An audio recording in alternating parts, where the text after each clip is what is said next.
Price the lord, hallelujah. അത്തിവൃക്ഷം പൂക്കുന്നില്ലെങ്കിലും മുന്തിരിയിൽ ഫലങ്ങളില്ലെങ്കിലും ഒലിവ് മരത്തിൽ കായ്കൾ ഇല്ലാതായാലും വയലുകളിൽ ധാന്യം വിളയുന്നില്ലെങ്കിലും ആട്ടിൻകൂട്ടം ആലയിൽ അറ്റുപോയാലും കന്നുകാലികൾ തൊഴുത്തിൽ ഇല്ലാതായാലും ഞാൻ കർത്താവിൽ ആനന്ദിക്കും. ഹബക്കൂക്ക് 3:17.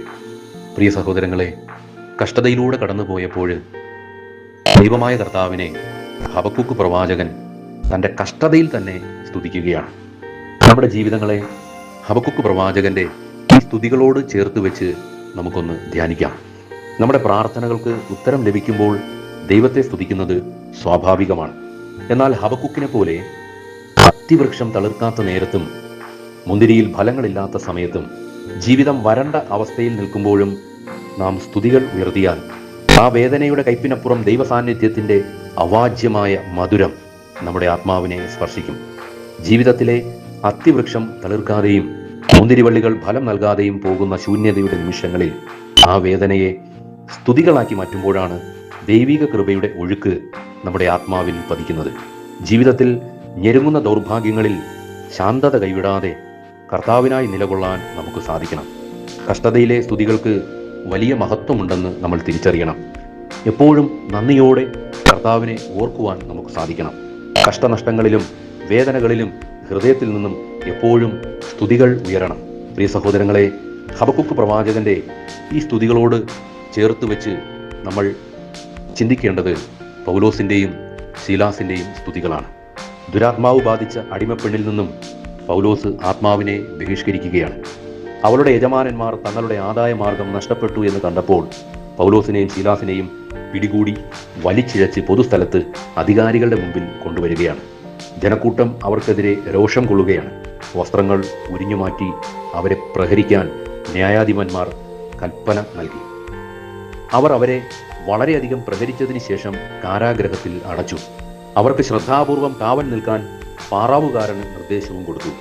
അവൻ കൽപ്പന പ്രകാരം അവരെ കാരാഗ്രഹത്തിൻ്റെ ഉള്ളറയിലാക്കി കാലുകൾക്ക് ആമം വെച്ചു.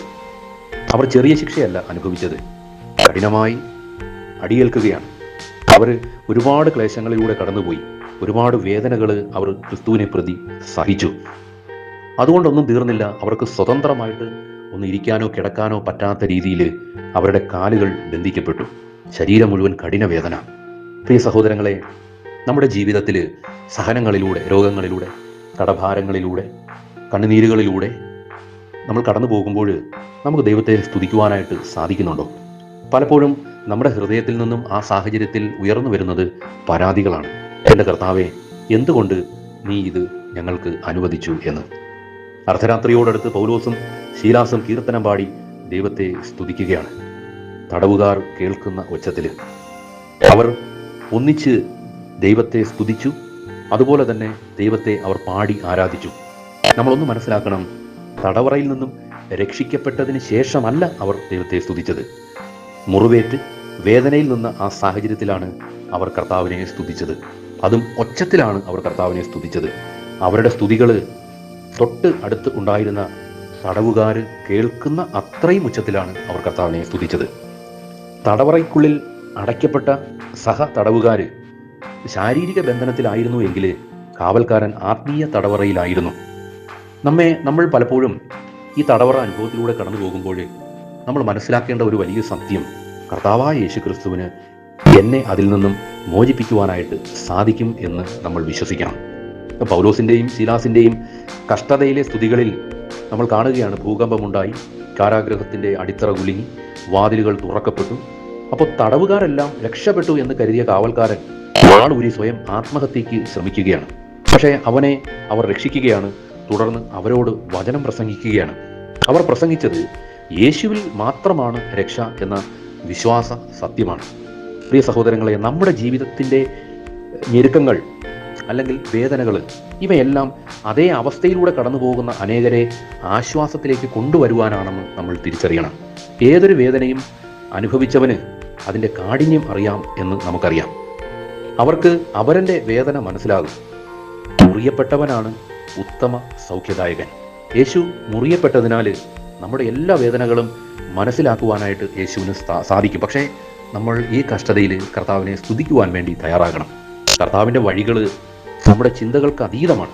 പൗലോസിനെയും ശീലാസിനെയും പ്രഹരിക്കാൻ, കാരാഗ്രഹത്തിൽ അടയ്ക്കാൻ ആജ്ഞാപിച്ച ന്യായാധിപന്മാരെ കൊണ്ട് തന്നെ മോചനം നൽകി ക്ഷമായാചനം ചെയ്യിച്ച് ജനക്കൂട്ടത്തിന് മുന്നിൽ അവരെ മാനിക്കുന്ന കർത്താവ്.